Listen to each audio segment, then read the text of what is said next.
Welcome to the MCR Sports Show with Brian Rose, Trisha Callahan, and Abel Tovar. It is August 29th, and we're brought to you by Beer Locker, apparel for sports fans who love beer and beer fans who love sports. Check out beerlocker.com now to find your team, school, or colors. So go ahead and bring in our new segment. All right, wait, people. Let's thank our sponsors. Oh, yes. Shirts. Yeah. See, we have. I got the Raiders, represent the the Raider Bear shirt here. This is how 49ers are better than the Raiders. Look at your shirt compared to ours. 3 colors. All you need is silver and dynamic. black. All you need is silver and two. black's plain. You need 3 to make you. It's like they threw it together last minute and sent it out to us. They're like, it's Raider thing. All right, we're going to kick off this show with a new segment for you fans, the fan debate. We're going to start the segment with the best questions from you guys, and we are going to throw them back and forth and come up with the best possible solution. So we're going to start it off. Buffalo Bills release Vince Young. Abel, give me your thoughts. Wait, I'll throw that to Brian first. Well, I think it was good for them to let him go. He's just not a smart guy. He goes back there, he's indecisive. It seems like he's making the wrong decisions. And this goes back to when he was drafted. His Wonderlic score wasn't that great. So I think, it must have been bad for them to cut him and also trade for a third-string quarterback from Seattle. Now, in his defense, though, Tarvaris Jackson was a starter last year. Now, that's a starter in Seattle. True. But he was a starter. True. So he's getting replaced by another starter. But he's got a 31-19 lifetime win-loss record. You can't be, even regardless of his Wonderlic score, it was like 6. Yeah. It's bad. But, he's always, not even statistically, he doesn't jump off the page, but he gets the job done. Honestly, to me, he would be a better version of Tebow because he can do the things that Tebow can't. And he's athletic, and he gets wins. When he was with Tennessee and Philly, he mounted those wins and losses. So he's proven he can win. He's been a 2-time Pro Bowler. Someone should pick him up. At least for a backup. Why wouldn't you want a 2-time Pro Bowler as your backup? If someone gets hurt, maybe. I don't see him, especially getting signed before the season starts, which is a week from today. But his inconsistent play, man, that's just hard to overcome. Tarvaris Jackson is better than him? Do I think? Yes. Right now, really? Yes. 3 years ago, no. 3 years ago, today. No. Today, I would say that. Only because Vince Young, when he first came into the league, he had a lot of athleticism and the stuff you can't teach, where his faults he kind of masked because his athleticism took over. But now, he doesn't have that same athleticism speed that he used to have before. That was just, look, in 2005, he was... You think Tarvaris Jackson would have ever smashed over USC like Vince Young did at Texas? And that still hurts. That loss still hurts. That run. Or why hasn't Tarvaris Jackson made 2 Pro Bowls then? Well, you think about it. Pro Bowl. Are we really gonna say that's not like an NBA All-Star, right? Pro Bowl. They have like 6 quarterbacks, and then a lot of quarterbacks are hurt. They're not. Yeah, but Tarvaris wasn't one of them. That's true. But he got his real start 2 years ago? The last 2 years. And what's he now? A third-string quarterback. Yeah, he is. But I'll still take him. If I had to start a team today and those 2 quarterbacks are my only choice, I'm going with Jackson. Definitely going with Jackson. He's not going to make the dumb decision time and time again.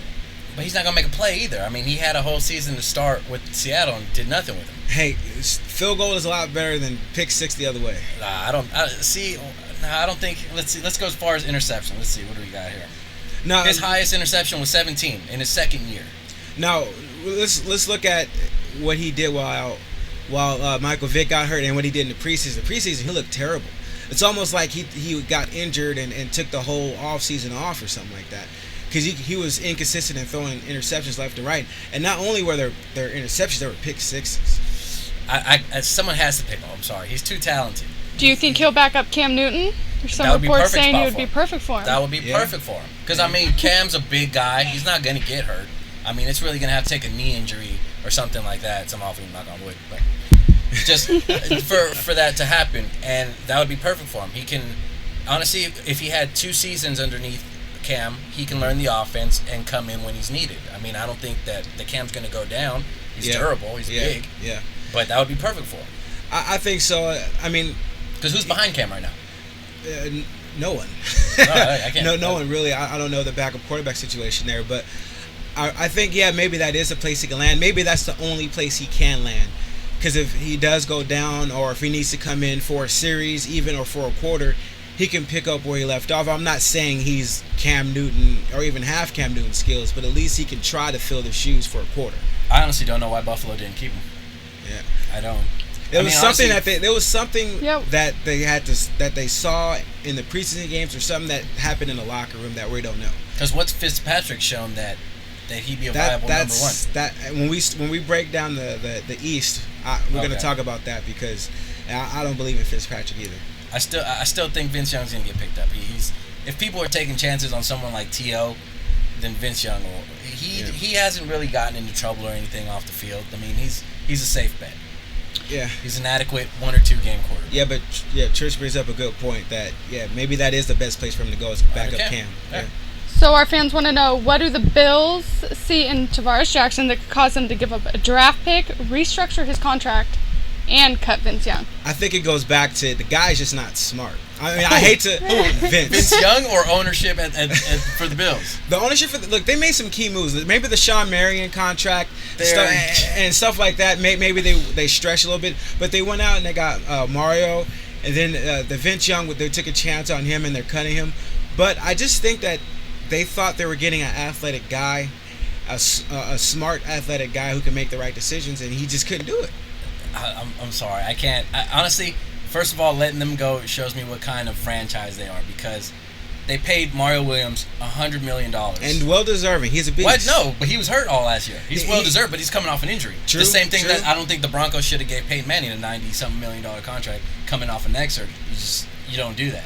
And then they're going to let him go for Tarvaris Jackson? Come on. I can see if there was somebody else. Honestly, they were better off waiting to see who the 49ers cut as their third or fourth quarterback, whether it's Scott Tolzien or Josh Johnson, and picking him up rather than you think about Vince Young or Tarvaris Jackson. They probably couldn't wait that long because the season starts right away, so they probably had to be a backup.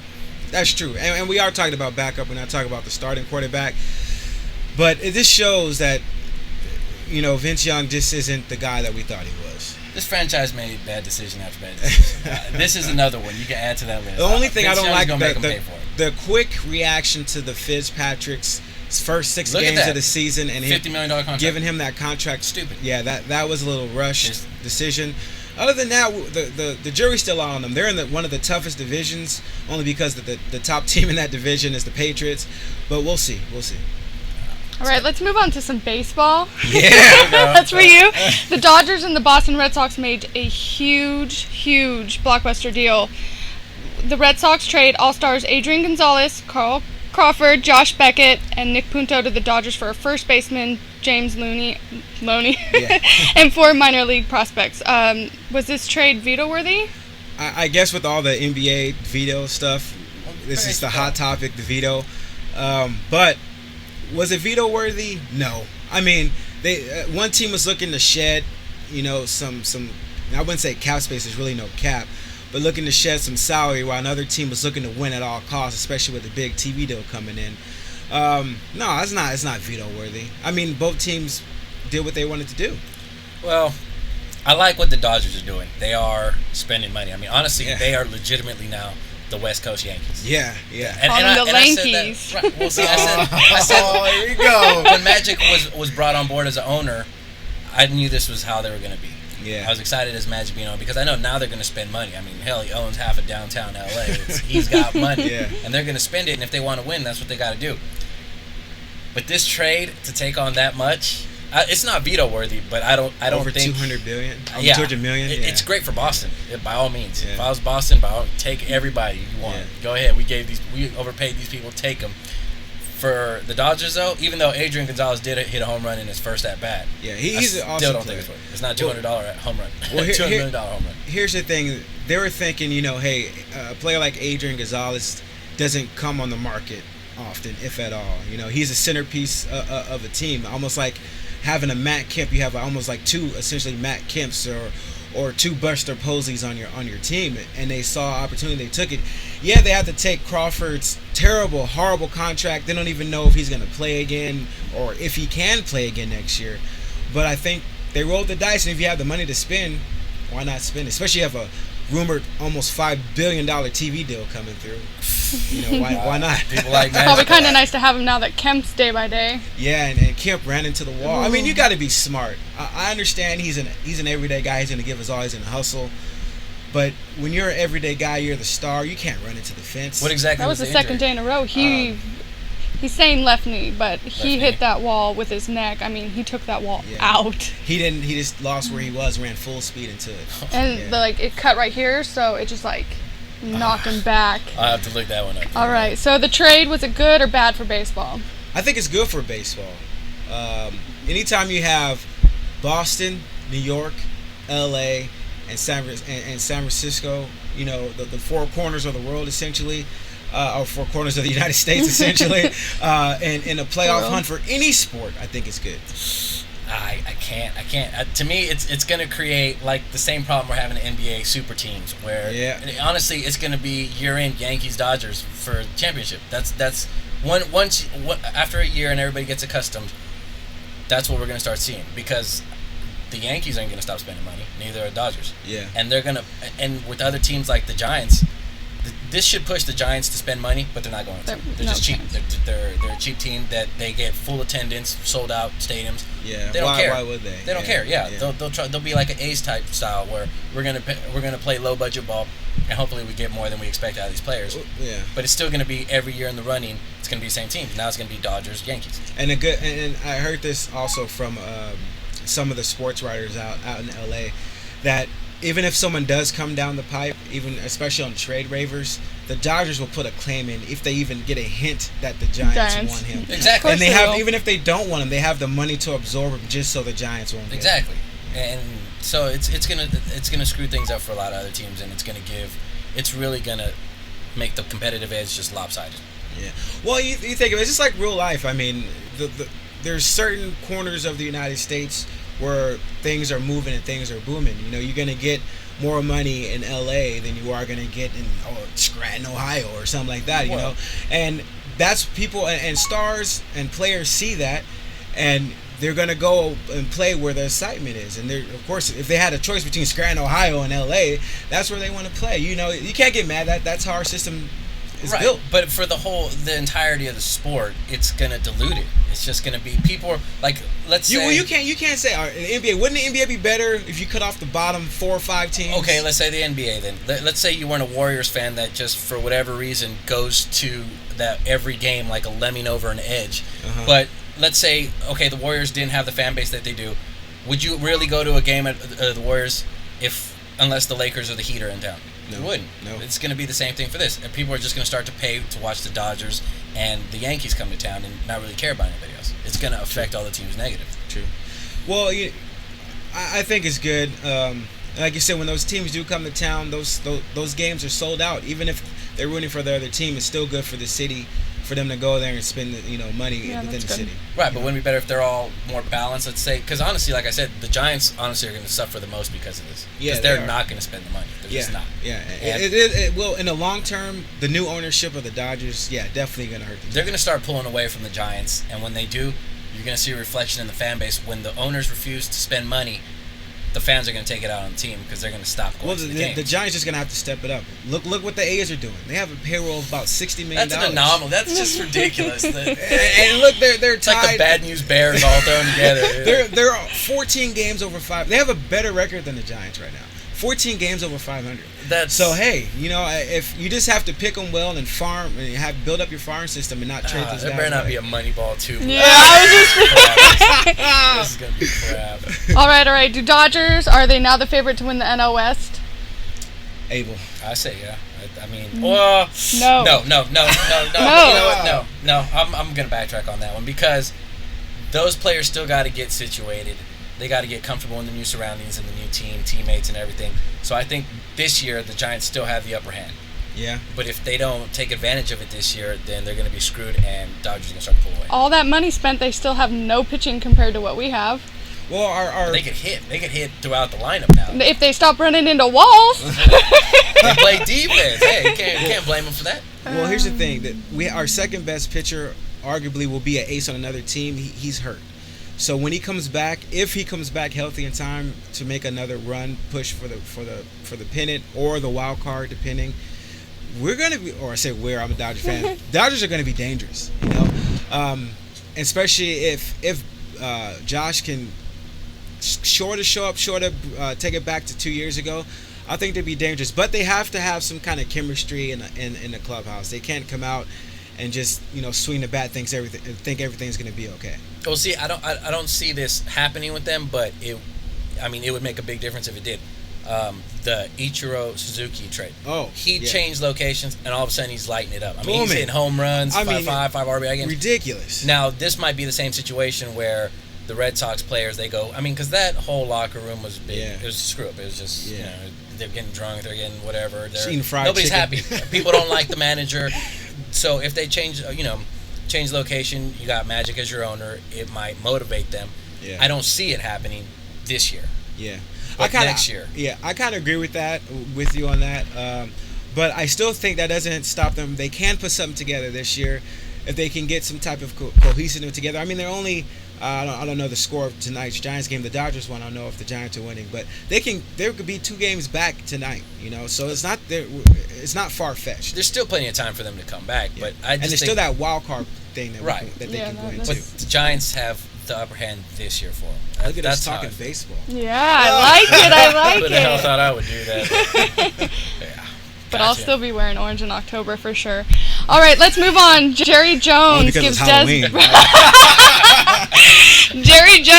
Dez Bryant babysitters and a set of rules. Midnight curfew, no alcohol, can't attend strip clubs. He can only attend club-approved clubs, nightclubs. Must attend counseling twice a week and a rotating 3-man security team, which one person must be with him at all times. How do you feel about this? Well, from what I hear, if Jerry Jones put this in place, kind of like how they did Pac-Man, I don't like it. Especially if they're making him pay for it. Why not? Well, I understand. Look, the guy does need to grow up a little bit, right? He does need to grow up. He didn't have a dad growing up. His mom was a prostitute on crack, whatever. But maybe this is too harsh. Maybe this is why Pac-Man Jones went off the rocker when he was in the cowboy uniform. I think it's just too much to put on the guy.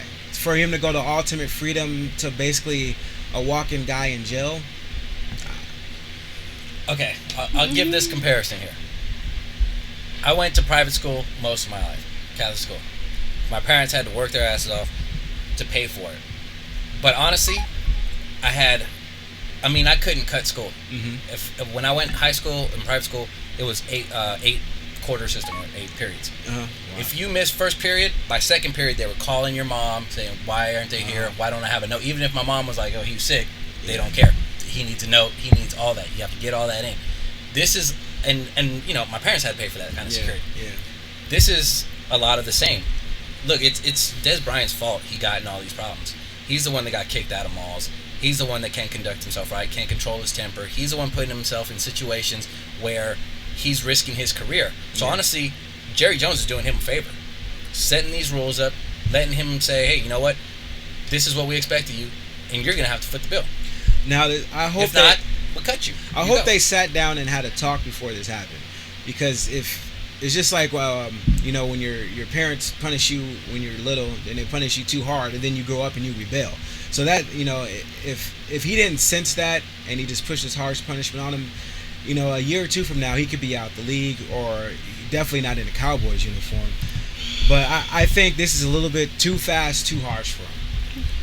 I agree with, the only thing I really agree with is a strip club. There's nothing good in it that can happen at a strip club, especially if it's open bar or something like that. Especially, you're Dez Bryant, you walk into a dollar strip club, of course it's going to be open bar for you. Yeah. So even with his background and all that, Dez Bryant knows what it takes to get to where he is. He got there. Yeah. So maybe this is a good thing. I don't know if I completely agree with his restrictions, but okay, they put these restrictions on him. What if next year he's got this huge contract and it pays off and it's all for his own good? So for right now, follow the rules, go to counseling, control it, catch the ball, and get paid. Yeah. If not, he gets let go, and then he doesn't get paid anything. Don't get me wrong. I'm pretty sure someone will pick him up. Yeah. Well, I'm sorry, our producer is trying to hear. Now, okay, look, the reason that Dez has to pay for it is because Jerry Jones can't. Yeah. Unless it's under the table, Jerry Jones, it goes against the bargaining agreement. And the cap, too. Cap, exactly. So he can't pay. So Dez Bryant has to pay. Yeah. So it's either let go, because honestly, I don't see what the big deal about Dez Bryant is. ever since he's come out of college, people have been so high on him, and he's going to be the next superstar, but he hasn't done it. Yeah. So how many? I mean, he had 900 receiving yards last year. So did a bunch of other receivers.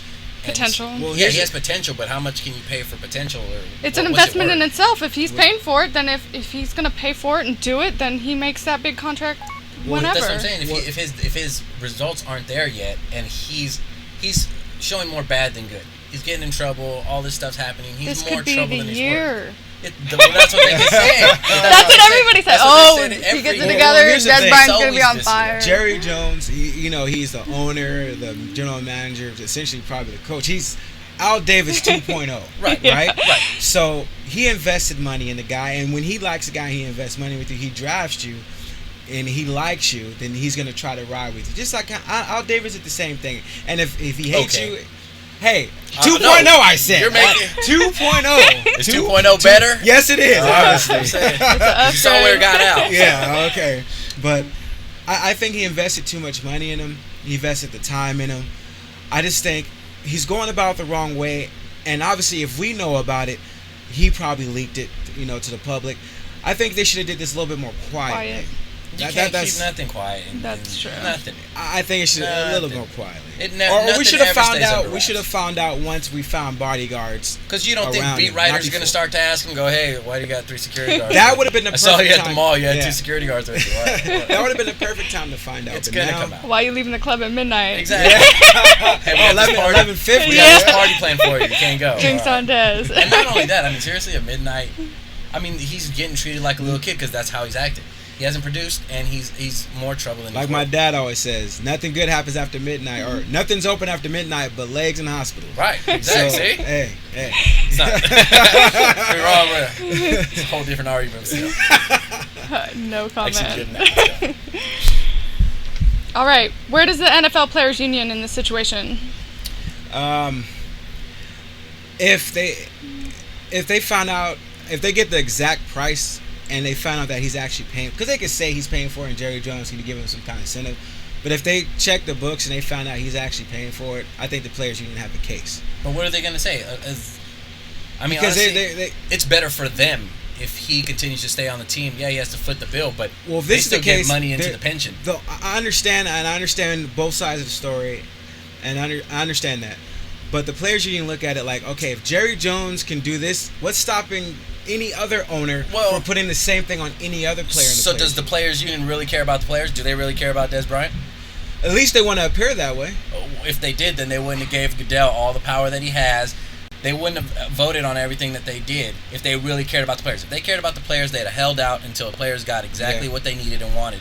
So they don't care about the players. They're not going to... Even if they do step up, it's going to be a half-ass attempt where they're just a PR stunt almost. They'll only step in for if Jerry Jones was throwing additional testing, like drug testing and alcohol testing. So no, they don't care. As long as Jerry Jones says Dez is paying for it, they're going to be all. If Dez goes broke, they don't give a damn. They just care that some of his paycheck's going in their pension. Different views there. That's why we're doing this. All right, is Jerry Jones 2.0 overstepping? 2.0 is overstepping his bounds. He tried it once. It didn't work. But that's because of the person. He's trying it again. That man likes control. Same type of same type of person, same type of family background with Pac-Man, and look where that led him. But he got into a fight with one of these bodyguards. Stupid, just ridiculously stupid, and he's still freaking paid. It just boggles the mind. But yeah. But exactly for that reason, that's why he's not overstepping his bounds, because look at what he's dealing with. I mean, these guys are freakish athletes, but they're kids mentally, and they have to have parents watching them all the time. So if they didn't grow up with them, they gotta assign somebody, and it's not gonna be for free. Well, we're gonna find out. I mean, we're gonna see what type of man Dez Bryant is. I still think Pac-Man is a child, which is why he fought with his bodyguard. I mean, Jerry Jones was. I don't know if he was trying to do the right thing or just trying to protect his investment, but he not only does he forget about protecting your investment. We have to look at the best, or put the interest of the person at best, not just protect your investment. That's what I'm trying to say. Yeah, but go ahead. Well, these guys are individuals, but they are businesses. True. Dez Bryant is a brand. He's a business, and the way he conducts himself, like look at us. If we want to take Man Cave Media into business with someone, we had an investor show up, and his pants are sagging off his ass. Well, did your mama do crack? Well, I'm just saying, okay, but that's stuff you take into account, exactly. True, like, true. you know what I'm saying? Like, True. he's Dez Bryant's his own business, and the way he conducts himself shows he doesn't care about his business. He's getting in trouble, getting kicked out of malls. I mean, really, what the hell do you have to do to get kicked out of malls? He never had the guidance, man. I can only believe that so far. After a while, common sense has to kick you. It has Somebody to. guided him to the NFL. Exactly. His skills got Yeah, him to the NFL. but His somebody- coach, So he knows his that it's going to previous take coach. some work. You know, especially when it's this much money involved, you have to be hard on him. There's no if, ands, or buts. I'm paying you millions of dollars to play for my team, and I spent $1 billion on the stadium. I spent $100 million on my team. Yeah. I have to have this expectation. I don't care if I want somebody to sleep in the same bed with you. If you want to play for my team and you want me to pay you millions of dollars, by all means. Well, to their respect, I think if you have to go to this much trouble to protect the guy and you don't trust him that much, just release the guy. Straight up. I mean, his contract's not guaranteed. Release him, let him play for somebody else. But see, Jerry Jones is stupid. Don't get me wrong. Like we just talked about his potential. Yeah. So somebody else can snatch him Which up you just and talked let bad him about. free. No, I'm all for it. But don't get me wrong. Like if I were to say the 49ers could pick him up, maybe as a number 3 receiver, by all means, go ahead. And he'd have learned his lesson. But that's what I'm hoping is that he can learn while he's in Dallas. Because if they do cut him, the next team is taking a big chance. Someone's going to pick him up. If someone will pick up T.O. at 38 and Randy at 35, they'll pick up Dez. Yeah, exactly. Yeah. I agree with that. Maybe he needs a little Harbaugh in his life. He does. See, that would turn him around for free. And that's another thing too, Jerry. I don't think the coach there is maybe the wide receiver Garrett's coach. not a leader. He's not, and I don't understand. He should be an offensive coordinator. Right. That's what he is. He should not be the head coach. That's for sure. But he got paid too much. He had to make him the coach. I mean, seriously, that's true. That's why that is true. He was when he was an offensive coordinator and Wade was the head coach. He was getting paid more than Wade and more than a lot of head coaches in the league. So yeah, we'll touch on the Cowboys because they're in the East, and we're going to break down the AFC and NFC East. But if you guys want to send us your questions, shoot us an email. Go to themancavemag.com. Shoot us an email there. Or you can hit us up on Twitter, Facebook, facebook.com/mancavemedia. On Twitter, the Man Cave Mag. In front of that. Yeah. So hit us up. There's a lot of ways you can talk to us. Also, you can give us a call or you can give us a text at 408-474-7604. So let's get right into the NFC East breakdown. So what team you want to start with first, Trisha? We're going to go with the Washington Redskins, RG3. Let's talk about it. They're just going to come busting out the gate. I'm just going to jump right into it because I'm excited about the Redskins this year, actually. Are you really? I am. Why? There's potential. Okay. I hate that word potential. I hate it. Oh, it's the most aggravating word in the English language. When I was a kid, and I'm giving you guys a little, well, not a little history on me, but a little story. But the first time I was able to comprehend the game of football was when the Redskins were in the Super Bowl. And I forgot who it was. I forgot his name. I know my dad's going to probably kill me. But he ran, it was like the first kickoff, and he ran it back for a touchdown. And that's when I really started to watch football and comprehend. So I owe that to the Redskins. That's why I always keep track of them. That's why I have Sunday Ticket to this day, actually, to keep track of my Redskins. Keep track of my Redskins. You're a terrible Reds fan. I can't help it. It was the first game I could comprehend and remember was a Redskin game. So I have them going 8-8. Yeah, I have them the second half of the season. Actually, the last 5 games, I have them losing 4 of them. It's a tough stretch. Yep. I mean, Giants, Ravens, Browns, of course, is a win. Eagles, and then the Cowboys. It's a tough stretch for them at the end, but I have them going 8-8, narrowly missing the playoffs this year. Narrowly. What do you got? I got them at 5-11. Woo! Wow. RG3 Explain yourself. He's interesting and all, but come on now. It's still the Redskins. They are who they are. They have a good team. They got Gorson. They got Moss. They got Halu. I mean, Josh Morgan. Yeah, they have a good team. They got Davis as a tight end. That's a good team. What they got running? Halu. No. Halu. Not with Halu. No. And they have Hightower backing him up. Neither right? one of them are good. They're okay. No. They're okay by committee. You need more than okay running back with the rookie quarterback. You need an elite running back. And their offensive line is good. They're gonna be okay. Now, okay, they're going to be okay, but look at the division they're in. They're going to beat up. They're going to get beat up in their division. That's it. Their division is rough. So, what games do you have them losing? It's like a stretch you have them losing? I got them starting 0-6 for the season. So you have them losing the Rams game. Yeah, I got them losing to the Rams. Rams are a little sneak team, little black horse team. Well, if they're offensive line, but that's the only difference between them and the Redskins. If Bradford could show up, yeah. Because I'll still take. I mean, to this day, right now, I'll take Bradford over RG3 today. Because he's a rookie. Yeah. Later next year, okay, I'll switch it. But. Okay. You got him. I got him at 7 and 9. Okay. I mean, if they can get it together, I have that hope for them. I mean, it's exciting. Who do they got on defense? They got Togway, Arakpo just hurt. He's hurt. That's right. But wait, he's gonna be there the first game though, right? Oh, is he making it to first? I think so. I gotta check. But they did lose a lot of the back four. They lost a lot of the secondary. Not a lot, but the two main pieces in the secondary. But I still think they'd be all right. They'll be all right. Not in that division. They'd be all right in another division, not that one. Yeah. And even looking at the last year's stats, opponents passing, they were 12th in the league, but I think they'll be enough to win 8 games. I think. They got not make the playoffs. They got a really tough schedule. Look at their schedule. They do. They got Saints, Rams, Bengals, Bucks, Falcons, Vikings, Giants, Steelers, Panthers. That's in the first half. Yeah, the then first they got half. Eagles, Cowboys, Giants, Ravens, Browns, Eagles, Cowboys. I mean, honestly. Now the first half sounded Browns. bad, but you read that second half of the Browns are the only easy team. Yeah, that's terrible. All right, so with the Giants. Now you go ahead first, Trish. I'm gonna go 12 and 4. Whoa. Wow. Whoa. Wow. Who you got their losses to? I have a loss to Green Bay, San Francisco, Right. Baltimore, New Orleans. And New Orleans.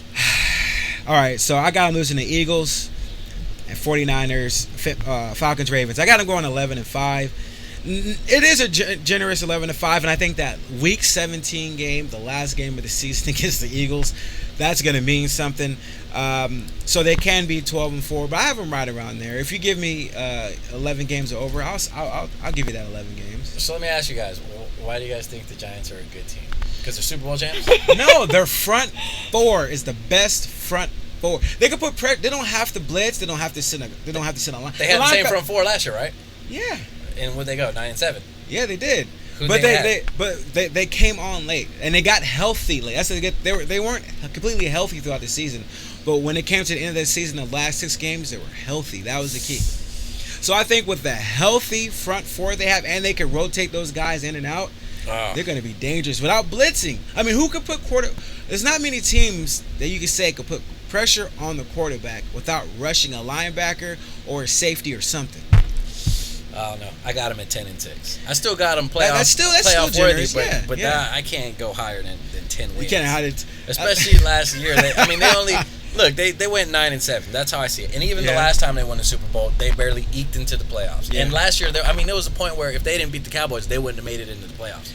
So I can't go and say that a team, even if you're right, I'll agree they had injuries, major injuries. Yeah. But I still can't look at them as because now everybody, they repeated 2 Super Bowls in last 3-4 years. Yeah. And now everybody has them going 12-4, 13-3, top teams, all this and that. I can't buy it. They're 10-16, a tough team, but. So since we were talking about defense, do you have a defensive MVP for him this year? Yumanor. Yumanor, okay. If he stays healthy. Yeah. Because it's going to be someone on the front. Their secondary. Yeah. Their secondary is only going to be good. They're good man defense, but only if their front's putting pressure. Yeah, exactly. If they have all day, they're going to be picked. Yeah. I have Pierre-Paul, 16 sacks. I mean, the guy is fat. The only problem with Pierre-Paul, he gets so deep when the ball's hiked. If it's a run to his side, he's screwed, and the team is screwed sometimes. But I mean, you really can't tell the guy to fix it. I mean, he's paid just to do one thing, and that's rush the quarterback, right? So you can't really fault him for that.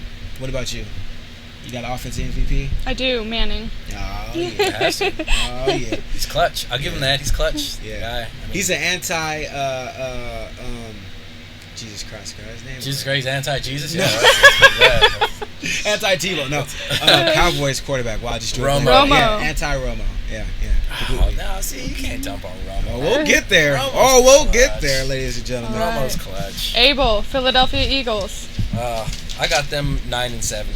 I still don't see them much better than last year. They finished 8 and 8. I don't see a big difference. I mean, it's Vic. As long as Vic's a quarterback, I have no faith in him. I have no faith in Vic. He's another potential person. Yeah. But he's gonna be hurt. That's a key word today, potential. He's like what? He's 9-10 seasons now, and he's only had 1 full season. Yeah, 16 games. And what's worse is even he doesn't admit he's injury prone. I heard that. That's kind of concerning. That's bad. I heard that. He's having a special vest made to protect his torso. But he's still not injury prone. But I need the special vest. But I'm he not needs the injury special vest everywhere. His hands, his fingers. That just shows. And honestly, Skip Bayless was the one that I heard say this, and I completely agree. Is him saying that it's bad because he doesn't see himself as injury prone, so he's going to be high risk again. He's going to be putting himself in those situations. He's not going to take care of himself. He's going to try to make a play. He's going to get hurt again. Yeah, I mean, this the first rule in life should be, if you make a mistake, learn from your mistake and move on. Try not to make the same mistake, more than once, essentially. But his problem is he takes the 5-step drops and he sits there and looks. He has to take the 5-step drop, make a decision, and make a decision, throw it. Even if the decision is throw it away, he's there next week to help his team win. Right. That he has to learn to do that. And if he doesn't see that he's injury prone, obviously he's going to continue to do what he's doing. See, honestly, I think that's going to be the biggest development in RG3. If Yeah. RG3 doesn't learn that, which it seems like he's kind He's of already getting, he's getting rid of the ball. Yeah, he gets at least that. in preseason. Right. He Yeah. makes his reads and he's getting out. Yeah. But that's going to be the biggest career choice, because if RG3 starts to play like Vic, Yeah. even though he's bigger, he's going to get hurt just as much. Yeah, I agree with that. Defensive MVP. Who do you got, Trish? I don't have anybody.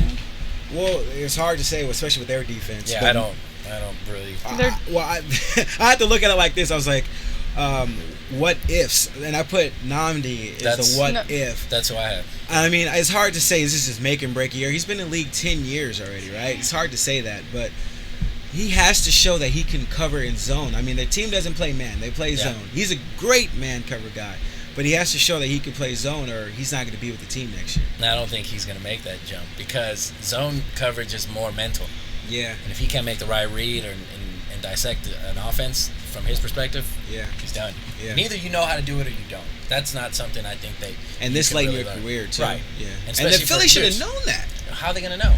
Well, they should have known the Raiders played man defense for Yeah, the but you whole don't know how bad a duration. player is in a situation he doesn't play. True. Offensive MVP, obviously. Yeah. Michael Vick.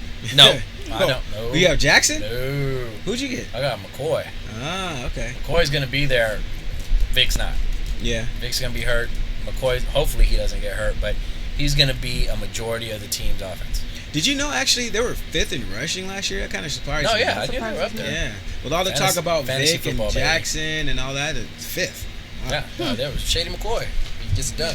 Right back to the Dallas Cowboys. You never seen when he juked Urlacher? Oh, my God, yeah. Oh, he broke his ankles. That was bad. McCoy's a shifty guy. That shifty was guy. bad. Yeah. So, Dallas Cowboys, another team I see this year on the cusp, 8-8. 8-8. I'm going to get destroyed. Go ahead. I have him at 500 too. 8-8. You better not have them winning double-digit games. I don't have them that direction. I got them the other. I got them 5-11. Wow. They're not. I'm sorry. I mean, I like Romo, but he just doesn't get it done. He doesn't. I'm not even going to say he's a bad quarterback, and I'm not going to say he's not not a clutch. bad quarterback. He just, for whatever with this team, he can't win, and everything falls on him. I don't think that a majority of the losses are his fault, but I just think everything falls on him. And this is going to be the year that he's not going to get it done, and they're going to ship him out. Yeah, Well, here's he's the got thing. an urgency for sure. Right. Yeah. And Jerry Jones said there's no pressure on him, but I think there's That's pressure on him. That's cool. So He has counseling 3 times a week. Yeah, exactly. How to win. Exactly. With Jerry Jones How to there. win. Success books and everything. But 31 touchdowns, right? 10 interceptions. I'll take that up for a quarterback, especially as a Raider fan. Hell You yeah, only I'll had take 10? that. 10. But here's the thing. Big sixes.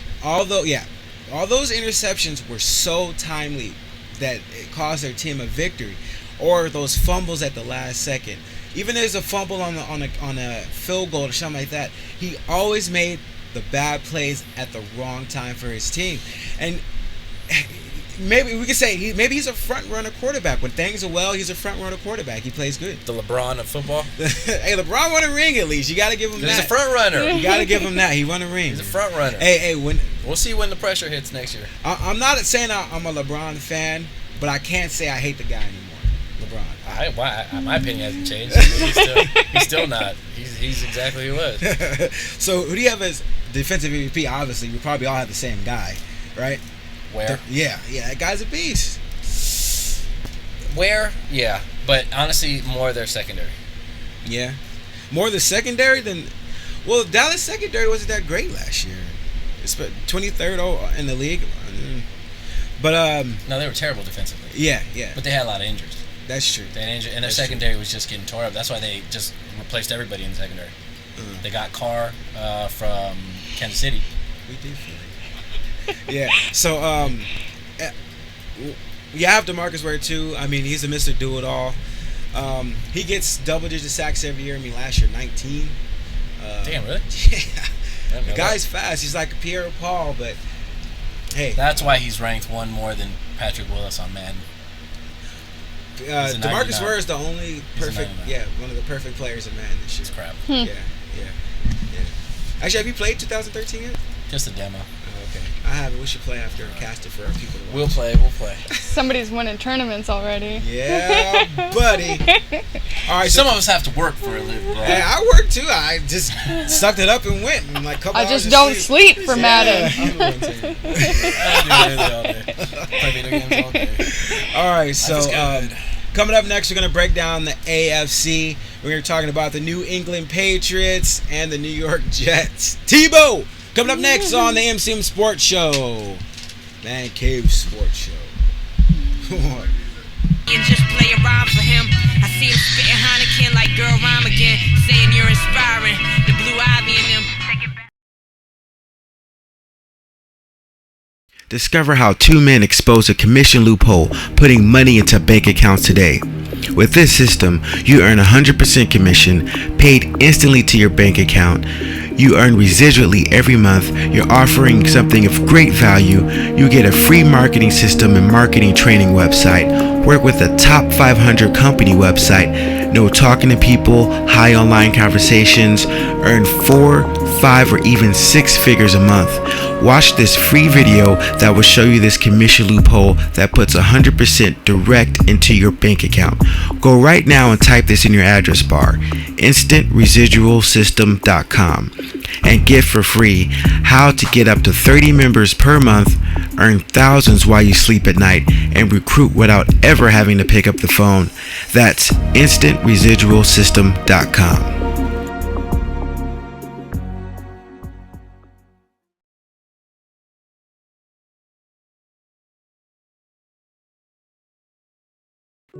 Have you ever noticed how much easier it is to spot opportunities and pitfalls from the sidelines?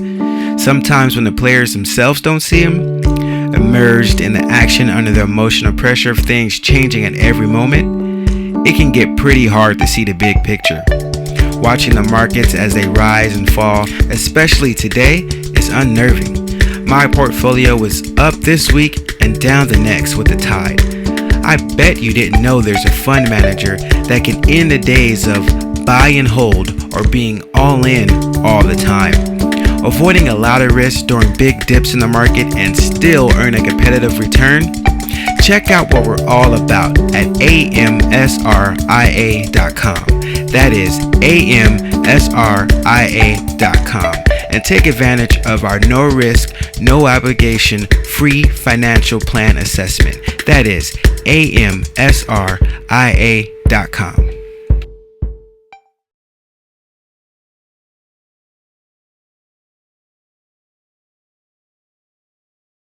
He never listened to what her mom said. Her daddy touching fatty, now her real daddy. Welcome back to using his child to put some money in they wallet.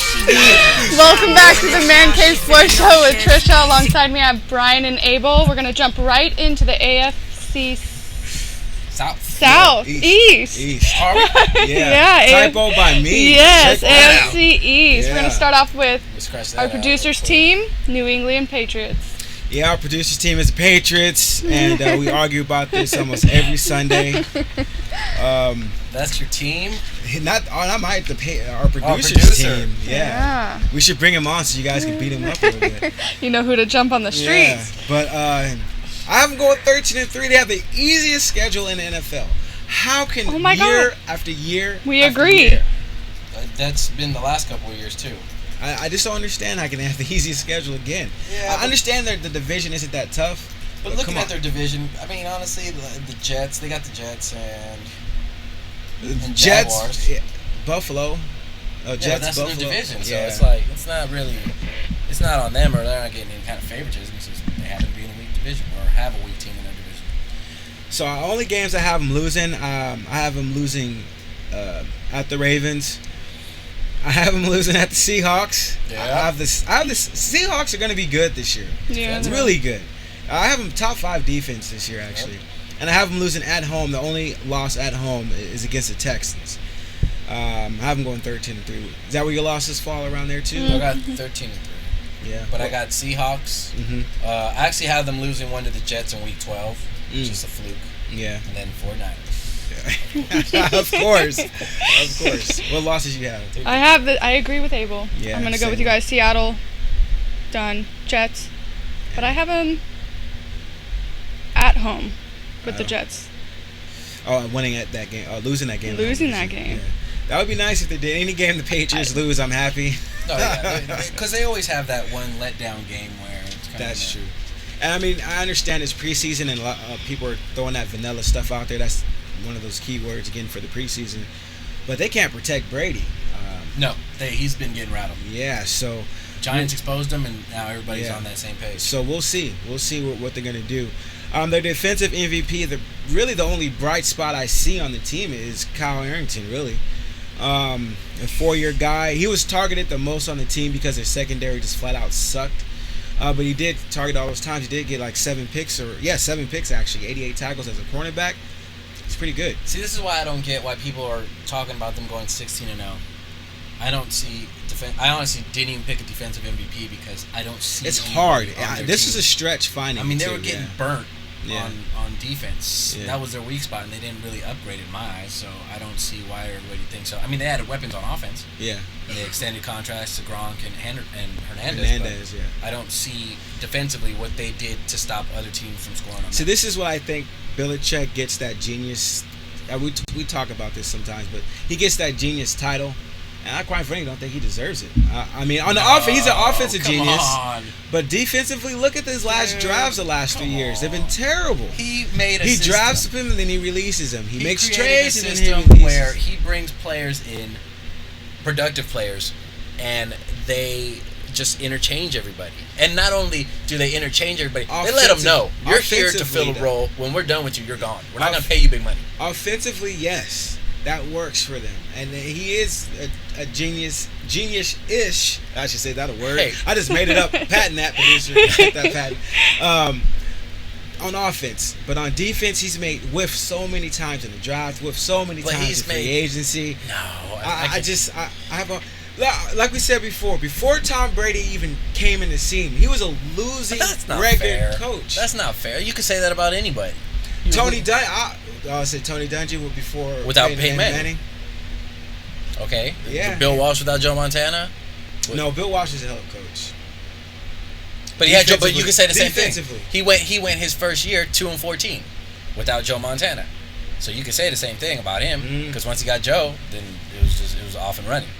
So I mean, but I just don't like that argument that you can't say someone's not a genius because when he makes decisions to play, like when he had Troy Brown, had him playing receiver and cornerback, playing two-way. Yeah. That those type of decisions are what a genius coach makes that puts the players in the place they need to be. I mean, he dissected his team and said, "Hey, I need my defense is so bad, I got to put a wide receiver to play corner." I think once again, he wouldn't have to do that if he drafted right.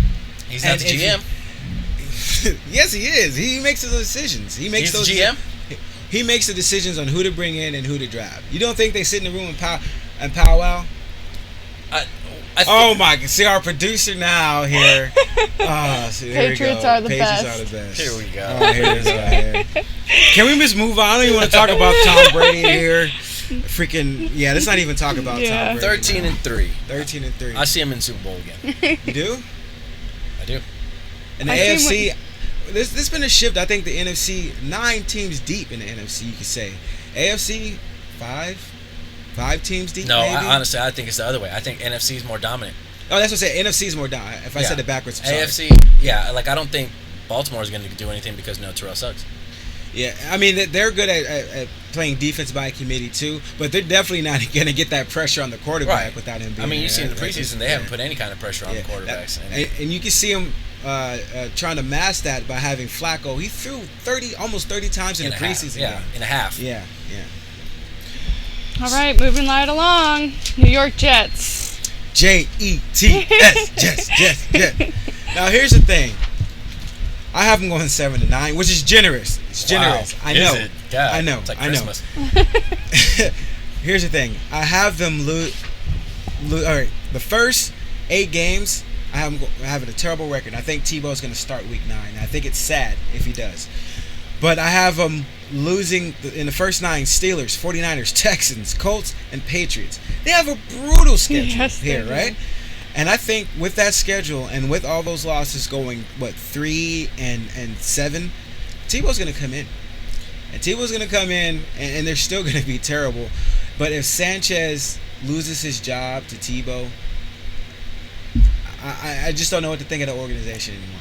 And of course, I'm a USC guy, so I root for all my USC players. Oh God, let him go. But keep him in college, and once they get, let the love affair go. Once they get to the NFL, because it's over. Deep. It's over. Deep. Oh man. But yeah, what do you have him at? I got him at 3-13 for the year, Ooh. and I got Tebow starting by the 49ers game in Week 4, because I got them going 2-1 in the first 3 weeks, with winning at the Dolphins, the only one. But I still think that they're going to play so poorly that they're not going to have a choice but to put Tebow. Because they have no weapons. That's the only thing. I think the team is honestly built for Tebow because they only got one weapon. That's it. And he's not really. He's not a half a weapon. Exactly. Really, like right? he might have been a one receiver in Pittsburgh. Pittsburgh. Pittsburgh made him better than he was. Yeah. But and we're talking about San Antonio. Yeah. He was good in Pittsburgh. He's not as productive here, and I think that they have nothing else. They got no running game, nothing. It's going to be on Tebow to just hike the ball and do whatever you want. Run it, throw it, whatever. Because the reason why they were great in Denver, they had an offensive line, they had a running game, they had running backs, plural. They have nothing in New York. I mean, it's kind of hard. They definitely don't have an offensive line. See, I think that's the effect of Tebow, though. I don't think that McGahee was a good running back until Tebow started playing. Once again, we're talking about preseason. Kind of feel like Allen Iverson practice. Or we're talking about preseason, but still, McGahee is still running the ball really good. Right now in the preseason. So I think he's definitely better than Green. He definitely have a better line than Green. Yeah, no, they're going to be hurting all the way around. All right, Trish, what do you got him going? I have him at 6-10. Yeah. Just kind of a luck thing. Yeah. I can see the 6. Who do you got him winning against? Buffalo. Yeah. Miami. Mm-hmm. St. Louis. Yep. I don't know. Understandable. Jaguars. Jacksonville and Tennessee. You have them losing against the Jaguars, Abel? Week 14. Yeah, I do. Oh my God. I do. But actually, that's probably one I probably should have swapped out with. Yeah. So, David Harris, I got as their defensive MVP. Over Revis? Yeah, well, Revis I was Island. thinking, hey, Revis is Revis. I kind of gave Revis. Revis cuts off a half of the field. That is true. Cuts it off. That is true. And because he doesn't even get targeted. Pass defended is ridiculously low. Like not even in double digits all year. But yeah, that's why I kind of went with David Harris. And when they do throw at him, he pick sixes it. Yeah. Look at Romo. Yeah. Offensive MVP. Tebow. I did. I said Tebow. I don't know what's wrong with me. He's gonna be the offense. I said he'll take over sad. about week 8 or 9 for sure. And that's when they kind of pump it up and I don't know, semi-exciting. Maybe a touchdown or so. Maybe an 8 touchdown. But we were talking about Vince Young earlier, right? Right. I think Vince Young's a better quarterback than Tim Tebow. He is. But there's something about this kid that I can't explain. It's unexplainable. He's a truck. I don't know. But I think that if they're going to have any success, it's going to be with him. Even if he's not a starter, it's going to be with him running that Wildcat, him in that fake punt formation, whatever it is, it's going to be him. The difference is Tim Tebow's willpower. It's honestly, to me, it's contagious. I think it's contagious, but I think it's only matched by like Ray Lewis. Yeah. I mean, his will to win. Did you ever see that speech that he gave at halftime when he was in Florida? Yeah. I mean, the guy is passionate. And I know he's like that with his team week in and week out. And they all say it, the way he practices, he's not about himself. He's about team. He's going to be the MVP. This team, honestly, is built. It's kind of, I want to say, it's so crappy that it's perfectly it's perfect for him. Like, they have no choice but to give him the controls and say, do what you want. Like, I mean, that's how it's built. They have no weapons. They don't have anybody around them that they can say, oh, why aren't you throwing for 300 yards a game? You got all these weapons around you. You got one receiver who's going to be double covered all season. Yeah, and then who's going to be your second? Right. Which is why I think they should. They're not even looking at. I don't know why they're not even looking at free agency. I mean, they shouldn't look at T.O. He can't catch the ball, quite frankly. He can still get over, he just can't catch. But maybe look at Ocho. Even the baggage he brings, that's perfect for the Jets, right? They said they wouldn't even. They're done. Yeah. All right, right back to the Buffalo Bills and Tarvaris Jackson. All right, so the Bills. I got them 5-11. I skipped Miami. That's okay. We'll go there. I got them going 5-11. I just don't have faith in Fitzpatrick. I think they gave him that contract too soon. This is so much of a quarterback league. He showed so much that they thought he was a franchise quarterback, so they paid him too soon, which is usually the opposite in the NFL. I just think their front office made a mistake there. Well, what they thought they were doing was saving for him from being a free agent and saving money on the back end. Yeah. If we can extend them, we don't have to pay as much. Because the NFL is good for paying people $100 million for one game. See Flynn. Yeah. See everybody from Philadelphia. But yeah, that is true. All from Philly, right? Philly makes quarterbacks. Cobb, yeah. They make quarterbacks. That's what they do. Yeah. I don't see them 5-11. That's where I see them. What about you? 9-7. Woo! Really? I was very generous going over this schedule. Actually, you're not alone. I mean, there's a lot of people, a lot of analysts out there that are saying they're the dark horse team, especially the defensive upgrades they made. But I don't see it. Maybe you could prove us wrong. I don't see it. What about you? 6-10. Yeah, same thing. Okay, around there. But honestly, even that was a stretch for me though. 'Cause I just don't think they're that good. I think they wasted a lot of money on Mario Williams. I don't think that he's going to pan out. I mean, he's not going to be worth $100 million. He might upgrade the defense some, but he's not worth. Well, it's not all guaranteed, but I think he's a good pass rusher, and NFL they pay quarterbacks and they pay pass rushers, people who rush a quarterback. So, and that's what they did, you know. You guys are defensive MVP, Trisha. Do you even have? It's hard to. Well, they got some new players, but I had Nick Barnett. That's the only guy that I could really pick out. Who'd you have? Mario Williams. Defensive? So did Mario Williams here, but yeah, that's true. Yeah. What about offensive? Fitzpatrick. He has to be. You're terrible. What did you have? I don't have one. I mean, Fred Jackson. Nobody remembers Fred Jackson. I do remember Fred Jackson, but he had some mistakes late in the season. Yeah, not more than Fitzpatrick. I mean, Jesus, it's like he just forgot how to throw a ball. You know what? Now look at it. Fitzpatrick did have 23 interceptions last year. He year. got paid. Literally the week after he got paid, he was just like, he put his feet up and was like, I'm coasting, like, I'm good. Yeah, I don't have to try anymore. Even if I don't get all the contract, I don't care. I'll be rich forever. I mean, he was making what, like $600,000 or something like that before that. Yeah.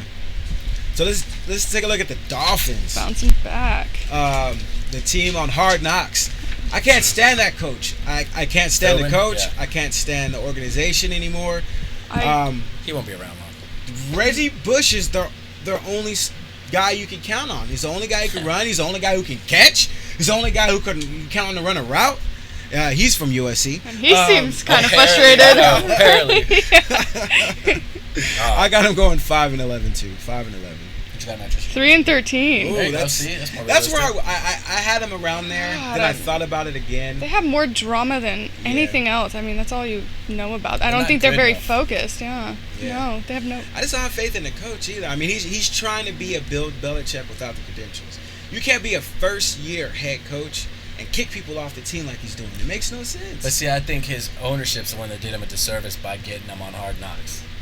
Like that whole, you could tell he was awkward when he was firing Chad. He can't look people in the eye. He was awkward because he knows it's on camera. It's not. He doesn't have to worry about the person he's looking at. He's worrying about the millions of people that are watching him. Like you could tell when he was firing Chad, it was awkward for everybody in there. Yeah. Even yesterday they got rid of Vontae Davis. Yeah, they got rid of Davis, and he still couldn't look the guy in his eye. Still looking down, looking the other way. Hey, we're gonna have to let you go. He's already lost his team.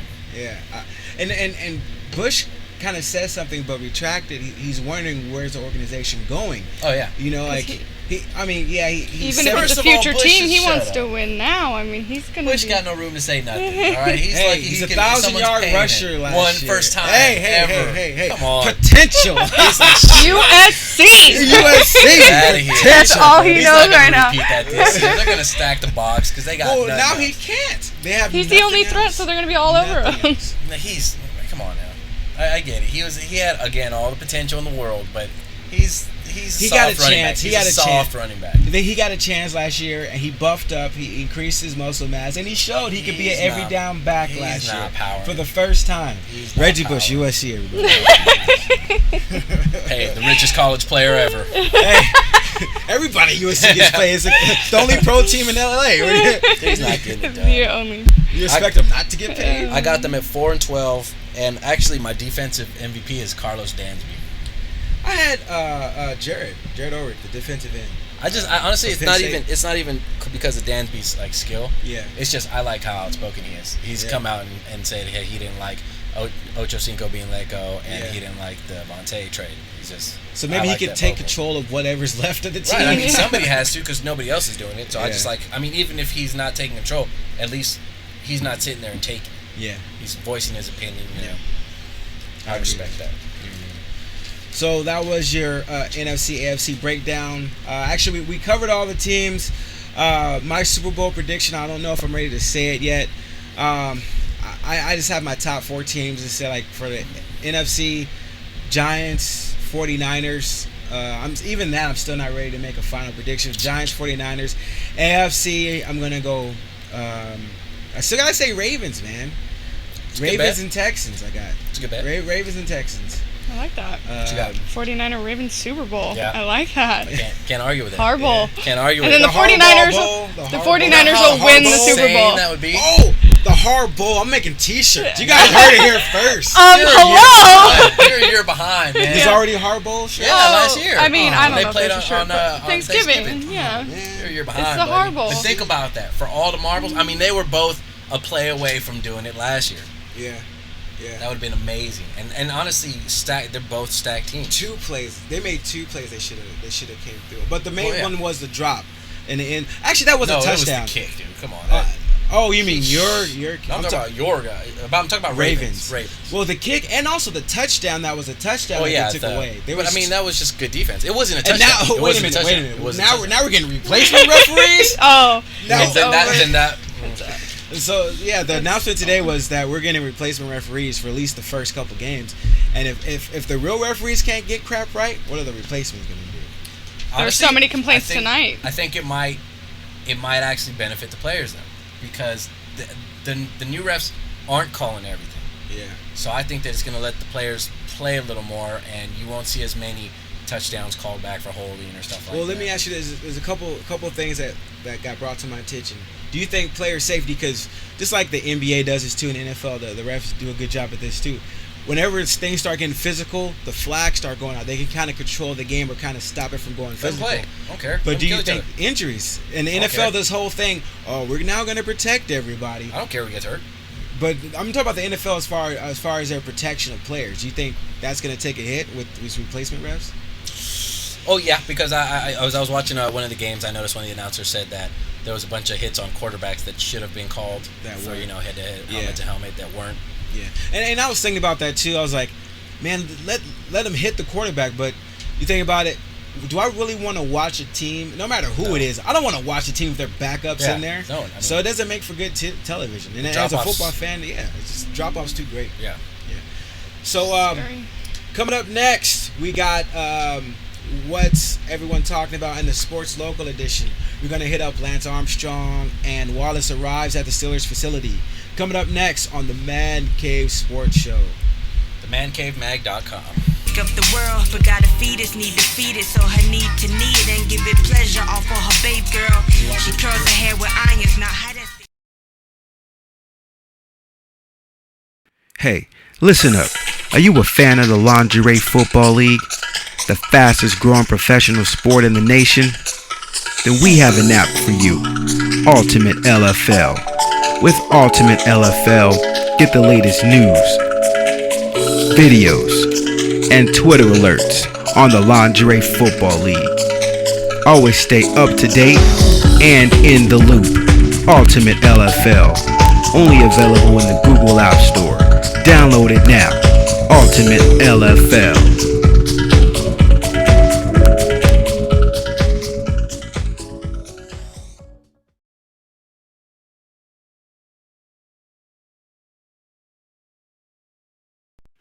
Double your money in 8 to 10 weeks. Everyone makes money with us, period. No selling, no phone calls, no sponsoring, no recruiting, no experience necessary.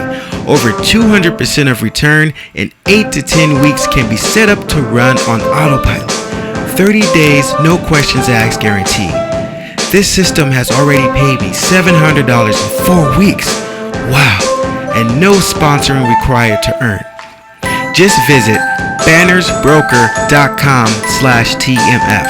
That's bannersbroker.com/TMF. Join today and start earning this week guaranteed. bannersbroker.com/TMF. Still not satisfied? Still need proof? Visit this YouTube video below. You'll see many more verifying proof of payments from Banners Broker. Lots of them. Best business online that works for you while you're out doing other things. bannersbrokers.com/TMF.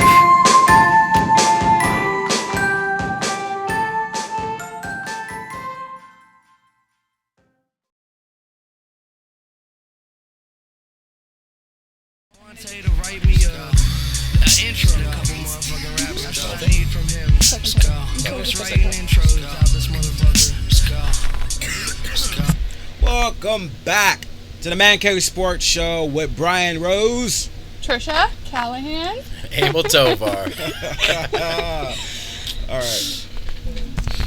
So, first, before we get into the Lance Armstrong whole deal here, love to gamble good. We know the perfect clothing line to match your obsession. High Roller Clothing was founded with the concept to make gambling a fashion statement. The brand takes inspiration from all your favorite casino games with a unique theme for every shirt. Their shirts take a modern approach to the highrollerclothing.com. Shirts, hoodies, headwear, and even poker chips. Visit highrollerclothing.com or give them a shout on Facebook. Shuffle up and wear. highrollerclothing.com. Yeah, I was looking at some of their poker chips. It's pretty tight. But we're brought to you by Beer Locker, apparel for sports fans who love beer and beer fans who love sports.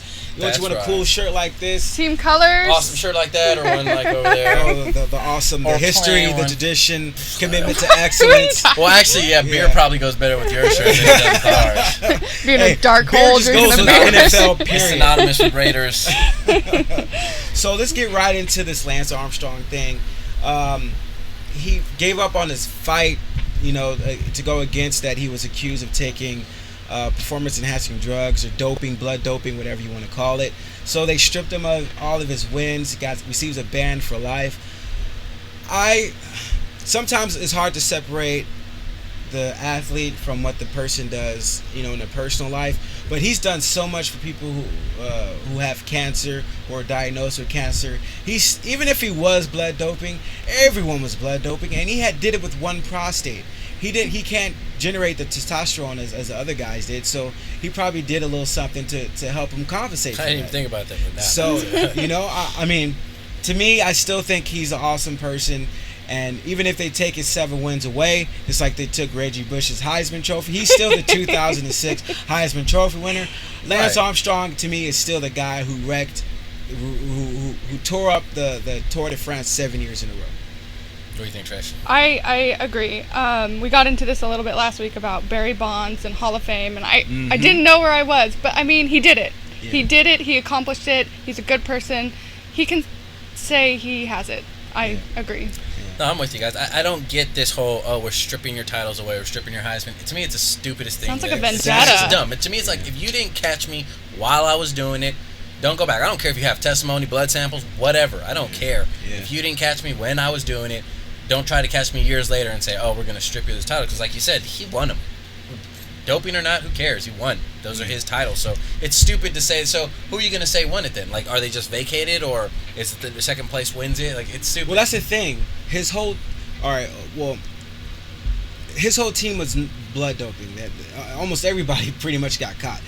And every team was blood doping. So the next person who steps up and takes these titles, guess what? Right. They're going to find testimony on that person. Yeah. So they should have just left this alone. Who, first of all, if it wasn't for Lance Armstrong, I would probably never own a freaking mountain bike right now. I would never know this is a I would sport. never know this is a sport. Yeah, So first, they need to stop attacking the best player in their sport, first of all. And second, who cares? He's American, that's why. And It's the Tour de France. I think that's what No, it I'm is. serious. Like that's why, because he's an American that dominated the sport, and it's to Tour de France. You Yeah. just don't want it. Like, you know, how would we feel if we were like honestly, I kind of feel like it's like that in baseball. I think ethnic players get a little more scrutinized than American players. Yeah. Just because it's, you know, if they're cheating, it gets magnified even more. True. And with this kind of, it's the reverse of it, but same thing over there. Yeah. Yeah, it's just hard. I mean, I even own a couple of those Live Strong bands, and I'm not gonna stop wearing it. Again, it's just he's done so much, and it's so stupid to try to say that he didn't deserve these. And I don't agree with all the people that say he's actually admitting guilt because he gave up, and he's like, I don't even want to battle it anymore. Because honestly, it cost a lot. Look how much fight it. Roger Clemens put up. Exactly, but Yeah. he's, you know, I mean, this is ridiculous, and this is what they've been coming after him for like 2 years now, 3 years. Yeah, Legal fees for 2-3 years. that's a lot. That's insane, especially for his lawyers. You know, he don't have just one lawyer; he's got a team. Yeah. Like the best law firm ever. Yeah, so Exactly. you can't Yeah, even. I know. I mean, it's not even that he's admitting guilt. It's just honestly, let's say he wins and he goes broke. Yeah. Then where's he at? Can't Yeah, race he anymore. can't race anymore. He's Can't do too nothing. old. Yeah. Well, he did do that mountain bike thing. He lost a 17-year-old, but I mean, he's not going to get that Tour de France money. That's Right, for sure. exactly. So Wallace arrives at the Steelers facility to play out here his last year for the $2.7 million. Abel, you guys know Abel's a big stickler for it. You signed the contract, you play it out. In this case, he should have known Pittsburgh doesn't do this. If they wouldn't do this for big time players that have the history, like Troy Polamalu or even Hines Ward, what makes Wallace think they're going to do it for him? You know? Ego. But I don't think he's going to have a big year this season. He's gonna get hurt. I guarantee within the first 4 weeks he's gonna pull a hammy. Yeah. I don't know if it's going to be hammy. I just think he's not going to play with as much will. You know, see Deshaun Jackson last year, who admitted, "Hey, I didn't want to get hurt. Right. I'm in the free agency year of my years playing in the NFL. I want to get paid the following year, and I want to be around to get that money." So I think this is what we're going to see with Mike Wallace. What do you think? I think we're going to have to wait till after he plays and see how he does. I mean, he says he's out in Florida running routes, getting better, but what about being synchronized with your team the last There you go. 3 months? I There you mean, go. I just hate the people that sit out and wait for more money when maybe they don't deserve it yet. And well, exactly. Yeah, he had one good season. I mean, don't get me wrong. It's hell You're of a getting season. $2.7 million. Right. Go. Well, you know what? I was actually surprised when I saw that because he's franchise tagged, right? Is that the franchise? That's not the franchise tag? No, it's not. That's Oh, so from that's his just- rookie contract still. Oh man. That's a good rookie contract. That's- That's more than what Deshaun Jackson made that last year. You know, Deshaun, But, Deshaun Jackson, I don't even think got paid $1 million that last year. So I can understand where he was coming from, but you're getting paid almost triple that. Still getting paid. Yeah, you're still getting paid, man. Play that out. I mean, And you're playing for the Steelers. yeah. I mean, I don't. Honestly, my opinion doesn't even matter on this because he's gonna get hurt. I can guarantee it. I will guarantee he's gonna get hurt, and he's not gonna have nowhere near the year he had last year. He's just not. Yeah. It never works out for a player that holds out. Even when they get money, they don't perform up to that contract. It never happens. And with him and the position that he's playing, he's gonna suffer a lot because it's a timing situation. Like you said, you got to get used to your teammates. And yeah, he's played with Big Ben, but that's last year. There's been months in between that you gotta build that rapport again every year, and he's been out for the longest time. So he's got to worry about getting in shape and building that rapport. Yeah. It's not gonna happen. And if his teammates, he got to think about getting that trust back with his teammates because that camaraderie. Well, look at Antonio Brown. He was beasting, and he signed his contract. But I think actually he benefited because they were kind of like, all right, well, screw Wallace. We're gonna just piss him off even more. And he didn't disappoint. Let's build him up. He didn't disappoint. Well, look, preseason again. We're talking preseason. Hey, But still. he's good. Antonio Brown's good.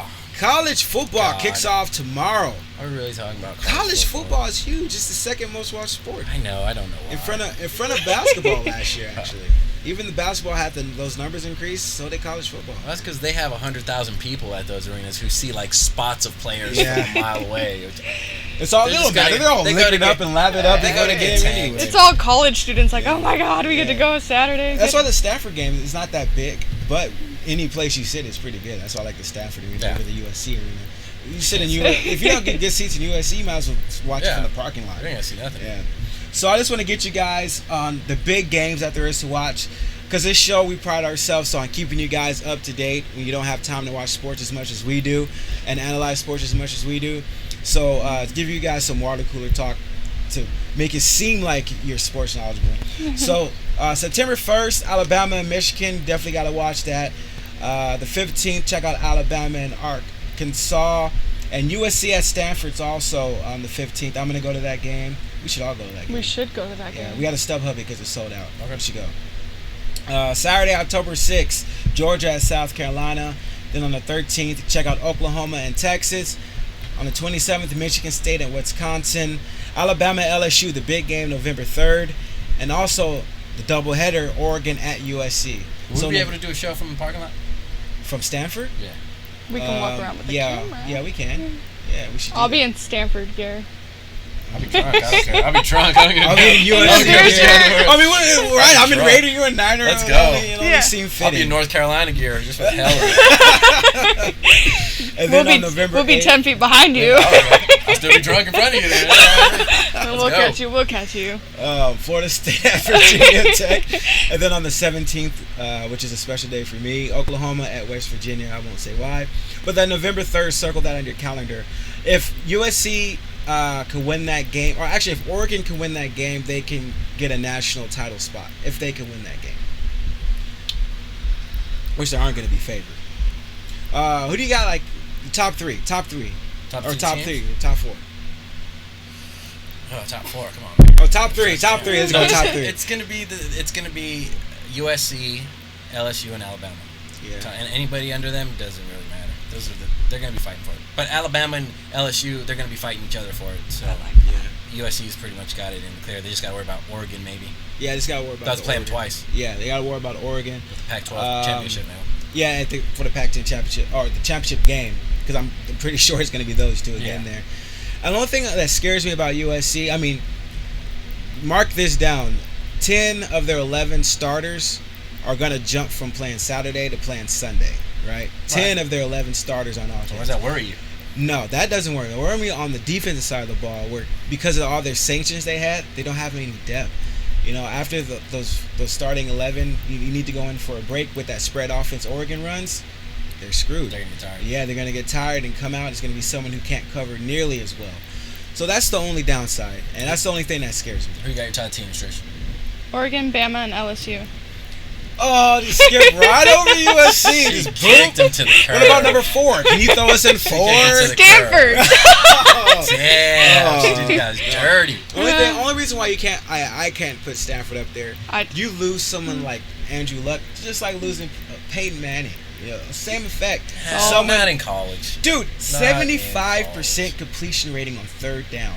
You can't do that on any level. You lose a player like you think a freshman's gonna do anything remotely close to that? Keep their defense off the field. They had a slow defense. I don't think in college the drop off's that major, because whoever comes in, they just tailor the offenses so then it'll be more of a spread offense, because they're not going to keep the pro style. In the Pac-12, you got to score. Man. They're not going to keep the pro style though.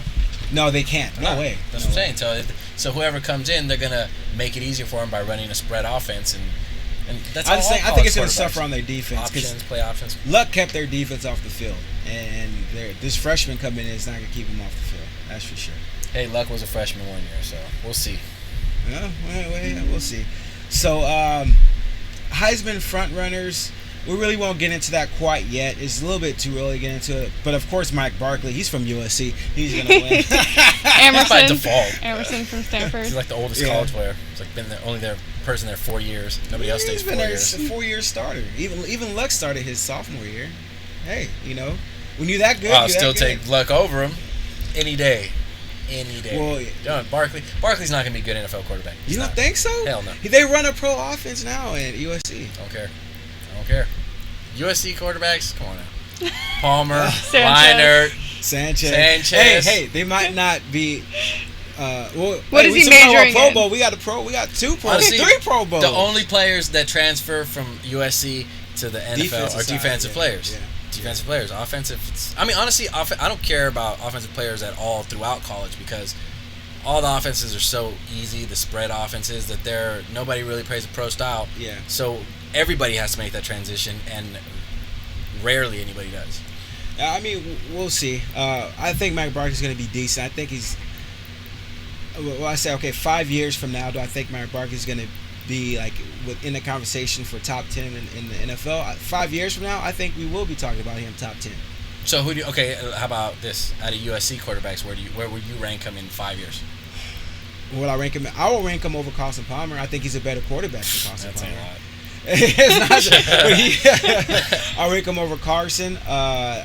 Definitely rank him over Sanchez. Sanchez, to me, was not ready to come out when he did. Definitely put him over Sanchez. Definitely. And we'll see where he lands and what kind of team they put around him, too. That also is a big factor. Yeah.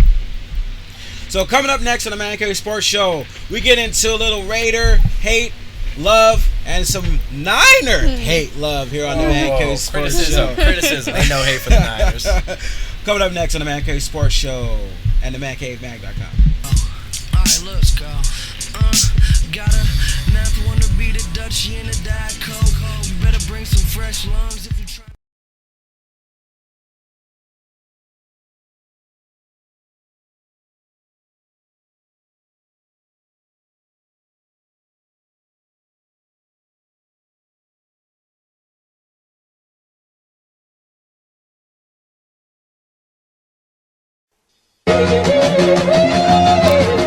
Life's filled with choices, but some choices that we make can cost us our very lives, make us lose faith in that God we see high in the sky, viewing the evils of this world. He take his time to reply. People worship themselves, even praise their own thoughts. Such an independent mind, there's no need for a boss. While I look to my Lord and I carry the cross in church every Sunday, so they claiming I'm soft. I'm like, you really tough, guys, if it's still on your waist, make you appear to be bigger, guess he gave you some weight. Got a clever disguise and you claim to be wise. Poker face, foolish mind, plus you slimmer than fries. Why be somebody else? It's hard enough being you. Learn to focus on yourself, be sure to stick to your roots. Am I there for your enemy? Cause I tell you the truth. Get some knowledge, have some wisdom, let it do what it do. It's gotta be. This has gotta be who you are.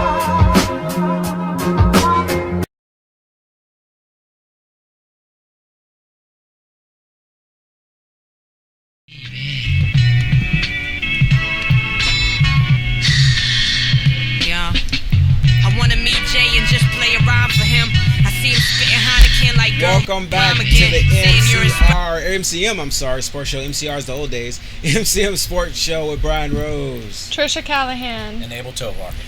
So we're going to get into some local edition stuff. We're going to talk about the Raiders and the 49ers. I'll start first with the Raiders. Let's start with the defense. It looks a lot better than last year now. I know, once again, we're talking about preseason, but the thing that impressed me, and I know the Lions don't have much of a rushing attack, to say the least. They were terrible last year in rushing. But to see them, actually the last 2 games, stop the run with the first team, even the second team defense was in there. It was pretty good to watch. It was pretty good to see, especially from what we were coming from last year into the preseason. It was good to see. They haven't played anybody with the running back. I said that. I gave that disclaimer, Abel. I gave the disclaimer. I gave it. I understand. And Jeremy, I hope you're watching. We kicked your butt when the first team was in there. Who? But, the Lions. What? We didn't kick their butts. What game did you watch? What are you talking about? I'm talking when the first teams were in there. But the first teams, their quarterback got hurt, and you guys still couldn't do anything against them. No, defensively we did. It was 10-6 at halftime. Yeah, kicking nobody's butt. And that was a half with the first team. Stafford was out. I think he went out to the second, right? Yeah, started the second. Yeah, early. Yeah, you guys are terrible. And I'm pretty sure they're running vanilla, but just terrible. What are you talking about? Terrible. No, it's not terrible. Defensive credit for what? Defensive credit for showing promise and stopping the run. and actually getting out there to the ends when they throw out to the flats. Which last year you threw to the flats, it was 20-25 yards. This year if they threw to the flats, at least someone was in the vicinity. Even though I know it's preseason, but it shows upgrades from what they were trying to do or what they didn't do last year. I know you want to break them down, Abel. Tear them down. I'm just pointing out the truth. That's all. When do I lie? Don't get me wrong. I don't like the Raiders, but when do I lie about them? You just When give, have I said you that's just a give lie? the biased side of every story. Doesn't make it wrong though. That's what I'm saying. It's just the biased one side of the story. But you're not the promise that they're showing and the improvements that they're showing on defense. You can't deny they're not there. I can deny those. I just did. You cannot look at last season and then look what happened in the last 2 games and say there's not an improvement. First of all, they haven't played anybody with the running game, and they're playing vanilla offenses right now. So they're not. They don't even have the last to year, do anything. But okay, when you throw to the flats, it's still throwing to the flats. Whether it's vanilla They or got the not. same defensive team. No, they don't. All Shante Spencer's gone. Okay. You talking about the Raiders? They have a lot. The only starting cornerback that's there, I think, Huff. That's the only one that's still starting. Everybody else is either on the bench or not there. No, then you got Van Dyke is there. He doesn't start. Mitchell even doesn't start now. So mean, who's started? Shante Spencer. You're welcome from the 49ers. Thank you. Some and more trash for you. And Huff. Still and then gonna you be one have, of your best of players? course, the strong safety is still there, but and I'm trying to think of the linebackers. Rolando McClain from last year. Curry, I didn't get time in the first team. Rolando McClain. Rolando McClain. Actually, he's more vocal this year. I'm seeing than great. last year. That's what I want to hear from him. I want to hear from him more. I want to see him produce. He can shut up. Man. Hey, I'm just looking for little hints to give us Raider fans some hope here. God. Just you guys have hope regardless. I don't know where the hell you guys get it from, but you have to have potential. hope. Everybody 0-0. I have a friend that's a diehard Raider fan, and I love him to death because his Raider denial, and that's what I call it, it's beautiful because he gets these just unreasonable hopes, and they come crashing down every year, and I love just watching it happen. But this year, he told me, after Carson threw his second interception of the last game, 4 total with 0 touchdowns in 3 games, he said he's not worried. He threw one last. No, he threw 2. Oh, that one was it bounced off the receiver's hand. Interception, buddy. It bounced off the receiver's hand. Interception. Okay, keep going. Hey, he told me he's not worried about Carson. It's only preseason. I'm not worried. Honestly, as a Niner fan, I love hearing that. I'm worried about Palmer. I think Liner's hurt. I don't know how serious it is, but I think, like I said last week, the Raiders, at some point, Leinart is going to start. Like I said. No, he's not. Check the. Oh, well, here it is. I think they skip him and go to Pryor. Pryor's not accurate. He's not accurate. None of your quarterbacks are. You might as well put the one that could run. I'm saying. All right, here's the thing. Oh, you're great. That they didn't trade this organization or not the organization, but the administration who's running the Raiders now didn't trade for Palmer.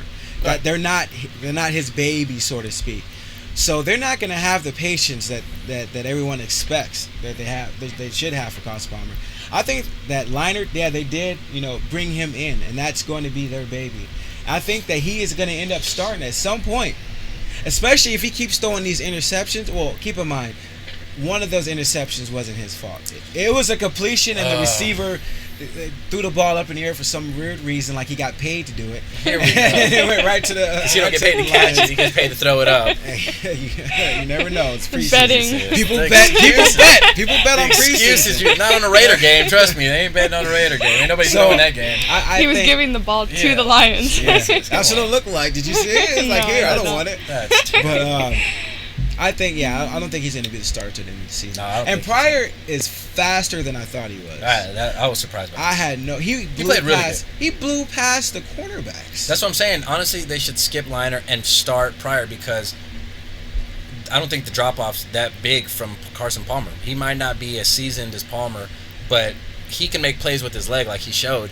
And if he's going to throw picks, well, fine. So is Carson Palmer. But, you got Carson Palmer. You got him stuck in the pocket. He's not going to go anywhere. At least with Pryor, you have to defend the run. Well, the thing with that kind of, I do see where you're coming from, and you do want to kind of maybe groom him. You might as well start grooming him now, right? Throw him in the fire. But the thing is, he was playing against second and third team defense, against people trying to find a job. And he did throw a beautiful pass off his back foot on the run, about 30 or 40 yards down the field. But once again, that's against third team, second team defense. I can't stand that argument because look what Carson's playing like a third string against starters. So that's what I'm saying. Like if you're gonna have a quarterback that plays, bad. if you're gonna It is not that bad. 4 interceptions, 0 touchdowns in 3 games. Yeah, and he hasn't even played first, whole games. That's like a quarter or a half at the most. Yeah, the first 2 games, I give you that. First 2 games had me extremely concerned. If he was playing whole games, he might be up to like 8 interceptions by now. I'm just saying. I mean, mathematically, whatever. Yeah, okay. But I'm saying, like, honestly, I like Pryor. Throw him in there. You have nothing to lose. Yeah. This season, like I said, I only had him at 6 wins anyway, so this season's going to be a wash. Might as well get him in there, get him seasoned, let him take hits, and grow. Because he's not going to get better in practice. He's going to get better playing the game. Yeah. And actually, you saw it from preseason game 2 to preseason game 3, almost night and day, completely different person. Right. He was playing with confidence, throwing the ball with confidence, and he took off running, which he didn't really do like he was scared to do in the second preseason game. But I don't know if he's ready to start. Maybe middle of the season we'll have no choice. But we'll see. If Palmer keeps throwing picks like this, even though he's from USC, I still got to say bench the guy. Let it go, man. Bench the guy. What do you think, Trish? I say they're going to go with Pryor. Yeah. They're very excited about him. When they threw him in, it was I predict they go with Pryor, week 4. And the fans are going to want him soon. Yeah, I think that was Al Davis's last thing on the deathbed. He said, "Don't trade him." If you do anything when I'm gone, he's going to retire Raider, right? Well, also Pryor wants to actually perform well because he's Al Davis's last pick, and he actually feels like he's indebted to Al Davis and wants to prove that he can play in the league. I just think you have way more upside with Pryor than you do with Palmer or anybody on that roster. I think, you talk about upside. Liner is closer to his ceiling than he's ever going to get, right? He is a dunk and dip type of guy. He's not going to take too many chances down the field, so we know who he is. But Pryor, I do agree with you. Yeah, but even at that ceiling, it's low. Like it's really not Liner, low. No, Come on. He's an accurate short range, medium range quarterback. He's another injury prone quarterback. He's always hurt. Yeah. He got his chance with the Texans, but he did get hurt. Got first game, and then with first series, Arizona didn't really give him too much of a chance. And look at their situation now since that, right? Yeah. See. All right, so let's jump to the 49ers. Go ahead, Trish. Start it off. I'm just super excited. We're actually getting into the true season. Harbaugh's going to open up that playbook a little more. You're going to see some deep passes to Moss. You better not open it up. Oh, it's going to be. You better keep it slim and protect Alex Smith. It's going to be slimmer, but it's going to be open a little more. It's going to be very exciting. Green Bay game. Oh my God. That first game, I can't wait to watch that game. It's going to be a good one. You know what? I've been here almost 7 years now, which is a long time. My roots are still in LA, but even today, my work led me to San Francisco, and I was driving around. I was like, leaving San Francisco, I was like, holy crap. It kind of hit me. I was like, no. Then I was driving a little bit further. Like, no, LA still. I love LA. Forget San Francisco. Everything. You're in the middle of something special happening. It hit me a little bit, but saying that, I'm still gonna keep everybody as honest as possible. I don't think that they could protect Alex Smith long enough for him to even throw deep to Moss. If you guys go maybe like I formation or double whatever you need to do, fullback and tight end formation or something like that, and then maybe you could buy time, but then he'll be triple covered. Well, I don't think the deep ball is going to be there as much. So everybody doesn't say I'm a Niner homer or whatever. I'm their fan, yes. Actually, I'll vouch for you, because when they were having those 4-win seasons, 5-win seasons, you were still rooting for them. Yeah, exactly. You're still there. I'm still on, but don't get me wrong. I will also criticize them, and I saw a bunch of things this week I don't like. Oh, let's run down the list. The main thing is the offensive line. I don't care who it is, and maybe that had to do with Peyton Manning picking to go to Denver, because he knew if he was in Frisco he'd be running around. They're not giving Alex any time to throw, and Alex, to me, honestly, has a chance to be, even I'll go as far as say, a great quarterback in this system to really produce. But he doesn't have a system time. Quarterback. Right, this system. Okay. This system, he could really put up numbers and be successful, but he doesn't get time. And if he doesn't get time, that he's not gonna get it to the receivers. Because he got panicky. I saw when the pocket collapsed, he looked panicky again. And I don't like to see that as a 49er fan. Even if the pocket collapses, your quarterback has to be confident, step up in the pocket, stay in, take a shot. Yeah. Scott Tolzien looks a lot more confident in the pocket than Alex Smith does when it breaks down. Yeah. Josh Johnson does. Kaepernick does. They all look more comfortable. Alex Smith does not like when the pocket collapses and he gets jittery and looks for the shortest pass. And I noticed because that's happening, he's missed Randy Moss a lot of times. Mm-hmm. I've seen him already 3, maybe 4 times miss him when Randy Moss is getting open.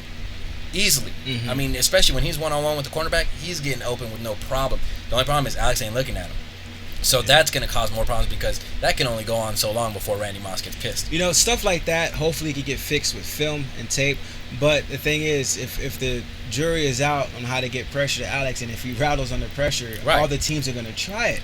But it's up to Alex to and Harbaugh to try to fix it. And I think the only way to fix it is, to keep throwing those short passes. I don't think Moss is going to be much of a factor. Well, even with the short passes, it's fine. But honestly, he's got to get to a point where he tries to force feed it to Randy Moss. I don't care if he throws a couple picks. He's know where he's going to be. He's got to look at him, number one, every time. Because on one play last week, the pocket collapsed. Randy Moss was one-on-one to the left. He juked his guy inside. I mean, just shook him. And he was completely open, and Alex Smith got sacked. Because Alex Smith didn't make that throw. He had time to make it. He just didn't do it. Yeah. And he went down. And if that keeps happening, it's going to be problems all around. See, stuff like that could be fixed with film. I think Harbaugh will get him in the right area, hopefully, especially by that Green Bay game. Well, and if Matthew isn't putting pressure on you guys really don't have to worry about it. Because the only guy you really got to worry about game 1 is what, Rajay? Yeah, BJ Raji. That's it. So Rajay and Matthew. And he's more stopping the run than. Yeah, exactly. So I think you guys will be okay that first week, but after that, you're gonna start noticing where the line's gonna start faltering a little bit. Well, hopefully as it goes on, they'll get better because Boone's his first year, actually stepping up and playing the right guard. So he's still learning on the job, kind of. There's only so much you can learn in practice. Yeah. But the other thing that I noticed that I didn't like is if Alex Smith goes down, I'm not a big Kaepernick fan. I mean, I like him, but the only thing I don't like is his windup. Yeah. He just, it's honestly, he looks like a pitcher out there. He comes all the way around and chucks the ball. Yeah. And that windup's way too long to be successful. Yeah. He's going to get Tebow's hammered. that way, too. The Tebow-ish type of windup. Tebow's... Tebow... It's short, it's awkward. Well, now it is, because now he throws it by his ear, which he should, but it looks awkward to him. He's thinking too much. Yeah. It's just still a long windup, but... I mean, Kaepernick's he got it out. He got it out of there, though. Kaepernick's got heat, and he's good on the run. But if he's going to be a pocket quarterback, that windup is going to kill him. Yeah. There's going to be times where it's a split second between a sack, a fumble, and getting the ball out, and that windup is going to lead to a lot of fumbles. Knocked from behind. It's just it's way too long. Yeah. Way too long. Yeah. So I can't wait for the season to start. I'm excited. Very exciting. Season tickets ready to roll, baby. You're going to be at all the home games. I'm going to be at a couple of Niner games. Niner games, couple of Raider games. And we're going to go to a college game, too, this year, right, guys? Yes. Yeah, we'll go. So next week, join us at the locker room. We're going to be there live. We're going to kick off the NFL season. And actually, while we're broadcasting, we're going to talk about the game that's actually going on, give you guys an update. And if you want to join us in the audience, it's in Campbell, the locker room. We actually put it up on the website so you guys can see the location where it's at. So thank you for joining us this week. And Man Cave Radio, we're out. ManCaveMan.com. Brian Rose. Trisha Callahan. Abel Tovar. Yeah. See you next week. Thank you, guys. The blue ivy in them. Take it back like a hockey jersey.